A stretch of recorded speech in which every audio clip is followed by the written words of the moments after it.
Hey everyone, Dion the scene for the Rogers Revue, and we have the director of this wonderful film coming out next week, J.D. Dillard. How are you doing tonight? I'm good, man. How are you? I am doing great, especially since we have your naval father who was an inspiration to you. Yeah. And I want you to talk about when you find out the story of Ensign Chesty Brown, why do you feel you need to tell this story, especially since we haven't heard from him in 70 plus years? Yeah, well, when I read the script for the first time, I found my way crying through it because Jesse and Tom's story on its own is just incredible. But the other thing that was immediately overwhelming was I saw so much of my dad's story in Jesse's. So to get to tell Devotion is obviously not just first and foremost, an opportunity to share Jesse and Tom's legacy with more people, but kind of in a way get to tell my dad's story too. So, there are certain movies that you want to do, and then there are those that you're called to do, and this certainly felt like the latter. You're absolutely right.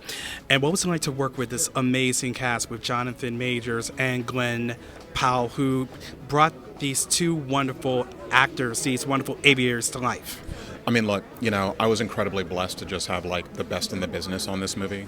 Jonathan has such a richness and such nuance in the way that he works, and Glenn just has so much heart, and you match those two things up, and I think it really represents a lot of what Jesse and Tom were experiencing at the time. It also kind of is fun and exciting to see that the two of them just have kind of blown up, becoming superstars in the midst of making the movie. It just feels like it's the right time for this story. As a director and a screenwriter, what do you look for to tell the story, bring it to life, and give it to the world? I'll steal a thing that Jonathan told me about. It's really just, in every story you tell, you just want to tell the truth, and when you base it in a real emotional reality, when you really put yourself in their shoes, when you really think about what they're experiencing, let that be the way through the story, and everything else sort of comes on top of that. Absolutely right. And my last question is, what do you hope audiences will take away from Devotion when they see it next week?